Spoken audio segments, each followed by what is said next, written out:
ஒவ்வொரு முறையும் இங்க மீனவர்கள் கைது செய்யப்பட்டா உடனே நான் போன் பண்றேன் ஜெய்சங்கர்.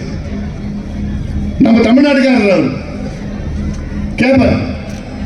நான் சொல்லுவேன், ஏங்க இந்த மாதிரி பிரச்சனை வந்திருக்குங்க, ஐயோ நல்லா தெரியும், நான் பார்த்துக்கிறேங்க, நீங்க நிம்மதியா இருங்க, நான் நிச்சயமா அவங்களை வெளியில கொண்டு வந்துடுவேன், இதுக்கு ஒரு நிரந்தர தீர்வு உறுதியா நான் கொண்டு வருவேன். யாரு இது? நம்ம கூட்டணி, தேசிய ஜனநாயக கூட்டணி.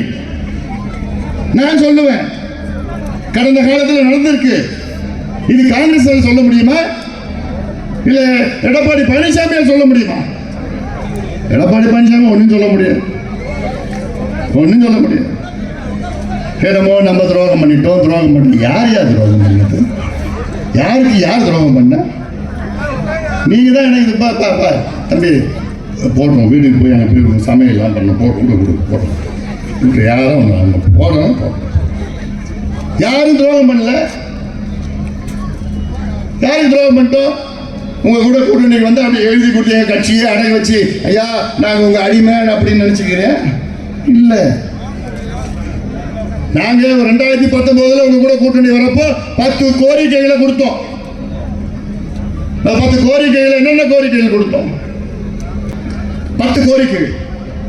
அதுல வன்னியர்களுக்கு ஒதுக்கீடு, தனி ஒதுக்கீடு, சாதிவாரி கணக்கெடுப்பு நடத்து, தடுப்பணைகளை கட்டியா, மணல் கொலையை தடுத்து நிறுத்து, சாராய கடையை மூடு, இப்படி 10 கோரிக்கைகளை கொடுத்தோம். அதுல ஏதாவது ஒண்ணு நிறைவேற்றினேன்.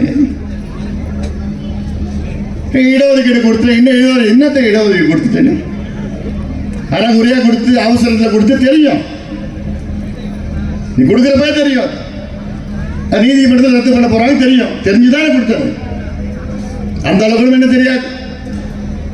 5 ஆண்டு காலம் மத்திய சுகாதாரத்துறை அமைச்சரா, இந்தியாவுடைய சுகாதாரத்துறை அமைச்சரா நான் பணியாற்றினேன். எனக்கு நிர்வாகம்னா எனக்கு என்னன்னு தெரியும், நீ எனக்கு கற்றுக் கொடுக்கலாம். சரி, உயர்நீதிமன்றத்தில் ரத்து பண்ணாங்கல்ல, அப்போ உங்க வாயை வச்சு என்ன பண்ணிட்டு இருந்தீங்க? ஒரு வார்த்தை இருக்கு, நீங்க பேசுனீங்களா சம்பந்தமா? இல்ல உங்க கட்சிக்காரங்க யாராவது பேசினாங்களா? இடஒதுக்கீடு மீண்டும் கொடுக்கணும்னு யாராவது ஒருத்தர் பேசினாங்களா? இல்லையே. மனசு வரல உங்களுக்கு பேசுறதுக்கு. ஏன் பாட்டாளி கட்சி சார்ந்த 5 சட்டமன்ற உறுப்பினர்கள் கருப்பு சட்டை போட்டுவிட்டு சட்டமன்றத்துக்குள்ள வன்னியர்களுக்கு தனி ஒதுக்கீடு வேணும்னு உள்ள போய் போராட்டம் பண்ணாங்களே. அப்ப 66 எம்எல்ஏ வச்சிருக்கீங்களே நீங்க அதிமுக. ஏதாவது ஒரு எம்எல்ஏ வாய் திறந்தீங்களா சட்டமன்றத்துக்குள்ள? ஒரு எம்எல்ஏ. செல்வ பெருந்தகை பேசுறாரு கொடுக்கணும்னு, ஆனா நீங்க 66 எம்எல்ஏ வாயை திறக்கலையே. இது யாருக்கு துரோகம் பண்ணது?